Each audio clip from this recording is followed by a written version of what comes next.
Me, Dr. Atul Garg, Associate Professor, Government Bangalore College, Didwana. Today we will discuss about differential equation, अवकल समीकरण. ऐसी समीकरणें जिनमें dy by dx का प्रयोग होता है या इससे उच्च क्रम के अवकलजों का प्रयोग होता है तो वो कहलाती हैं अवकल समीकरण. जैसे एक अवकल समीकरण मैंने ये लिखी है यहाँ पर, dy by dx plus y is equal to c. ये बहुत सारी अनंत तरह की समीकरणें बना सकते हैं. इसमें ये समीकरणें दो प्रकार की होती हैं. एक तो कहलाती है ऑर्डिनरी डिफरेंशियल इक्वेशन, साधारण अवकल समीकरण. एक प्रकार तो ये होता है साधारण अवकल समीकरण, और दूसरा होता है आंशिक अवकल समीकरण, पार्शियल डिफरेंशियल इक्वेशन, आंशिक अवकल समीकरण. अगर कोई फलन y is equal to f x दिया हुआ है तो यहाँ पर y परतंत्र चर कहलाता है, x स्वतंत्र चर कहलाता है. x स्वतंत्र है, x कोई भी मान धारण कर सकता है और उसके अकॉर्डिंग y का मान आता जाएगा. तो अगर ये जो y मान है ये अगर एक ही चर का फलन हो तो इसका अवकलन पूर्ण अवकलन लिखा जाता है dy by dx से. तो ऐसे समीकरण जिनमें dy by dx आता है, पूर्ण अवकलन आता है, ये पूर्ण अवकलन कहलाता है क्योंकि ये एक ही चर का फलन है केवल x का. तो ये पूर्ण अवकलन कहलाएगा dy by dx. इसी प्रकार अगर मान लीजिए ये y दो चरों का फलन हो x और t का, तो फिर यहाँ पर y का अवकलन x के सापेक्ष भी निकाला जा सकता है और y का अवकलन t के सापेक्ष भी निकाला जा सकता है. तो ये कहलाता है आंशिक अवकलन. तो ऐसी समीकरणें जैसे अपन लिख दें del y by del x plus 3 del y by del t plus 2 is equal to 0, तो ये कहलाएगी आंशिक अवकल समीकरण प्रथम क्रम की. तो ये दो तरह की अवकल समीकरणें होती हैं, आंशिक और साधारण. तो अभी अपन साधारण अवकल समीकरण के बारे में ज़्यादा पढ़ेंगे और आंशिक अवकल समीकरण सेपरेट है, फिर बाद में उसे आंशिक अवकल समीकरण को पढ़ेंगे जब फलन एक से ज़्यादा चरों का फलन हो. इसमें dy by dx जो लिखा हुआ है, ये dy by dx, इसमें ये तो कहलाता है आश्रित. y है आश्रित चर, डिपेंडेंट वेरिएबल, और x है स्वतंत्र चर. क्योंकि x बराबर 2 पर y कितना होगा वो अपन इसी, जैसे मान लीजिए कोई फंक्शन दे रखा है y is equal to x square, तो x बराबर 2 पर y का मान निकाले तो x बराबर 2 रखा तो y बराबर 4 आ गया, x बराबर 1 रखा तो y बराबर 1 आ गया, x बराबर 0 रखा तो y बराबर 0 आ गया. तो मान धारण करने के लिए x स्वतंत्र है तो ये स्वतंत्र चर कहलाता है, और इसके ऊपर y डिपेंडेंट है तो y का मान निकल रहा है, आश्रित है इस पर, तो y कहलाएगा आश्रित चर. तो dy by dx में y आश्रित होता है और x नीचे जो होता है वो स्वतंत्र चर कहलाता है. तो कोई भी डिफरेंशियल इक्वेशन, जैसे मान लीजिए कोई डिफरेंशियल इक्वेशन दी हुई है dy by dx plus x y is equal to sine x, तो इसके सॉल्यूशन, ये प्रथम क्रम की अवकल समीकरण है, प्रथम घात भी अभी, अवकलन की क्रम और घात अभी पढ़ेंगे. तो ये अवकल समीकरण है, इसका सॉल्यूशन निकालना. तो ऐसी अपन बहुत सारी अवकल समीकरणें बना सकते हैं, लिख सकते हैं, उनका सॉल्यूशन निकालना अवकल समीकरण में सीखेंगे. इसमें साधारण जो अवकल समीकरण अभी अपन ने देखी थी, इसके भी दो प्रकार होते हैं. एक तो पहले में जो अपन ने पढ़ी है ऑर्डिनरी डिफरेंशियल इक्वेशन, साधारण अवकल समीकरण, इसमें भी इसके दो प्रकार हैं साधारण अवकल समीकरण के. एक तो linear differential equation, linear differential equation short में लिख दिया, डिफरेंशियल पढ़ लेंगे अपन, इक्वेशन को ई क्यू के ऊपर एन लगा दिया. शॉर्ट तरीका है लिखना, गणित में कम ही लिखते हैं, डेराइव ज़्यादा करते हैं. और दूसरी कहलाती है नॉन लीनियर डिफरेंशियल इक्वेशन, अरेखिक, ये तो कहलाती है रेखिक अवकल समीकरण, और दूसरी होती है नॉन लीनियर डिफरेंशियल इक्वेशन, अरेखिक.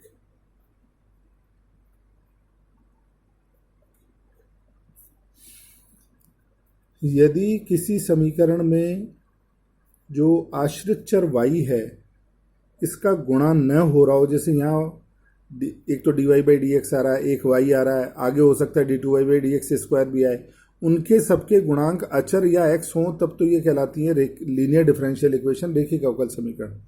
लेकिन अगर किसी समीकरण में y का भी गुणा हो जाए, जैसे मान लीजिए मैं रेखिक अवकल समीकरण लिखूं d2y by d x square, x भी लगा देते हैं, plus 2dy by d x plus 4y is equal to cos x. तो ये साधारण अवकल समीकरण तो है ही, रेखिक है, लेकिन ये क्योंकि इसमें जितने भी अवकलज आ रहे हैं क्रम से घटते हुए क्रम में या जो भी क्रम है इसमें, उसमें किसी का भी गुणांक y नहीं है, तो इसलिए कहलाती है रेखिक अवकल समीकरण। जबकि ये जो डिफरेंशियल इक्वेशन है, जैसे मान लीजिए मैं लिख देता हूँ, इसको बनाए d2y by d x square, जैसे अपन लिख दें, इसमें डिफरेंशियल इक्वेशन लिख सकते हैं y dy by d x पहले ही गुणा कर देते हैं, तो ये तो अपन ने आश्रित चर से गुणा कर दिया, तो रेखिक तो बन ही नहीं सकती है, तो ये समीकरण अरेखिक समीकरण कहलाएगी, is equal to sine x. तो ये समीकरण अरेखिक अवकल समीकरण है, क्योंकि अवकलज का गुणांक आश्रित चर से हो रहा है। तो इनको सॉल्व करने का अलग तरीका है। अभी अपन लीनियर डिफरेंशियल इक्वेशन या ऑर्डिनरी डिफरेंशियल इक्वेशन यही पढ़ेंगे। पार्शियल डिफरेंशियल इक्वेशन मैंने अभी आपको बताया ही था। अब आता है, मुख्य रूप से यही प्रकार हैं। इसके बाद आता है order and degree of differential equation. तो ये इंपॉर्टेंट है, इसी से अपन इक्वेशन को बताएंगे कि किस तरह की इक्वेशन और कैसे सॉल्व करें। ऑर्डर, जिसे अपन हिंदी में कहते हैं कोटि, एंड डिग्री मतलब घात of A differential equation, order and degree. तो कोई भी अवकल समीकरण, पहले ऑर्डर की बात करते हैं अपन, तो कोई भी अवकल समीकरण में उच्चतम अवकलज जो भी आ रहा है वही उस अवकल समीकरण की कोटि या ऑर्डर कहलाता है। जो भी बड़े से बड़ा अवकलज जिसमें आ रहा है वो उसका ऑर्डर कहलाता है। जैसे एक इक्वेशन लिख रहा हूँ मैं, x dy by d x का whole square plus y dy by d x minus 3y is equal to 0। इस समीकरण को देखें तो इसमें उच्चतम क्रम का अवकलज केवल dy बाई डी एक्स है, तो इसका फर्स्ट ऑर्डर की डिफरेंशियल इक्वेशन है। और अगर घात देखें तो उच्चतम क्रम के अवकलज की जो भी घात होगी वो उसकी कोटि कहलाती, डिग्री कहलाती है। तो इसमें उच्चतम अवकलज जो भी है dy बाई डी एक्स ही है, इसकी बड़ी से बड़ी घात 2 है, तो इसका ऑर्डर 1 है और घात 2 है। ये ऐसी डिफरेंशियल इक्वेशन है। जैसे और डिफरेंशियल इक्वेशन लें, एक और लेता हूँ, और ये अगर अपन ढंग से देखें इस इक्वेशन को तो ये अरेखिक है, क्योंकि dy बाई डी एक्स का गुणांक एक जगह y आ गया, तो ये अरेखिक समीकरण भी है, जो प्रथम कोटि और द्वितीय घात की अवकल समीकरण कहलाएगी। अवकल समीकरण है ये।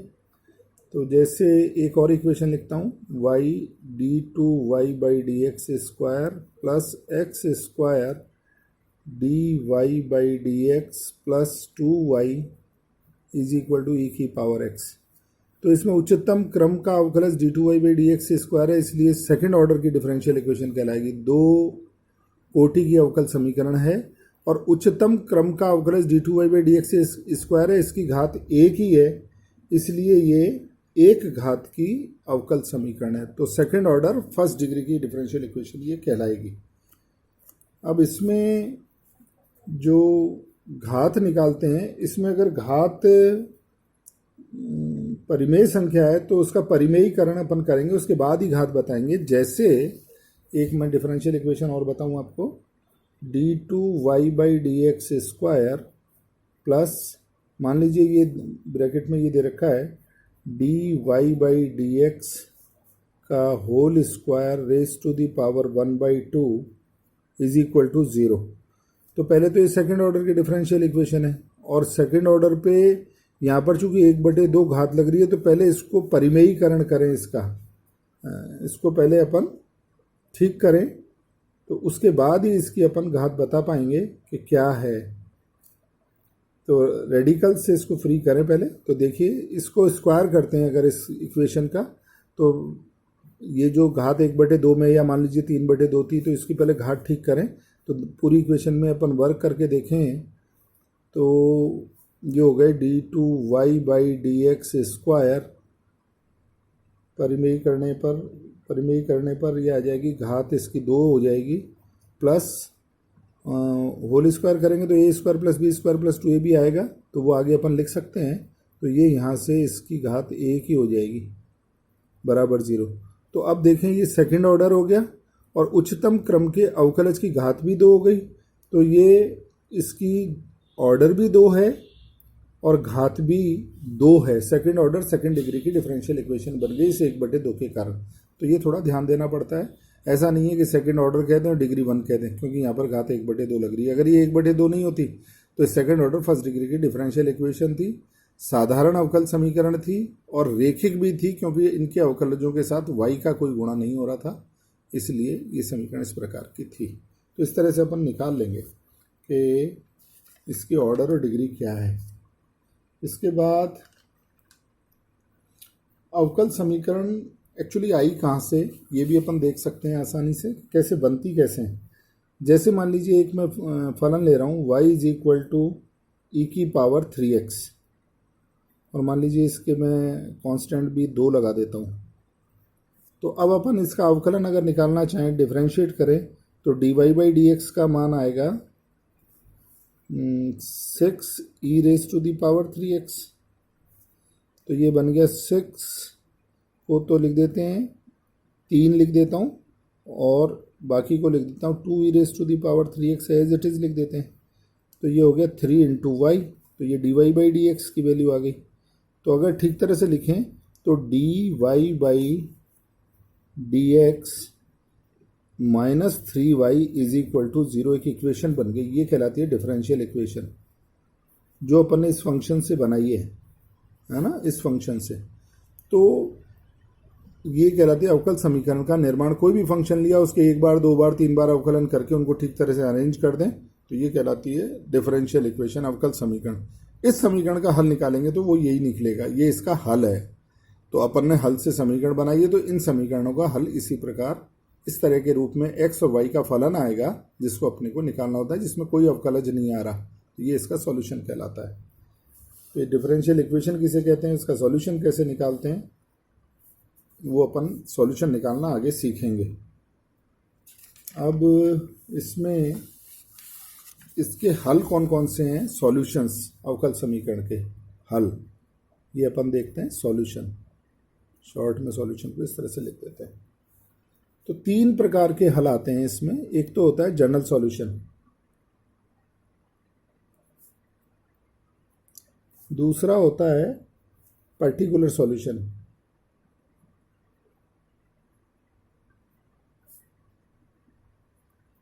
और तीसरा होता है सिंगुलर सॉल्यूशन। कोई भी अवकल समीकरण है, उसके 3 प्रकार के ये हल होते हैं। तो इसमें देखते हैं कैसे आएंगे। कोई भी अवकल समीकरण जैसे दी गई है, कुछ भी अवकल समीकरण, उसके हल में अगर उसकी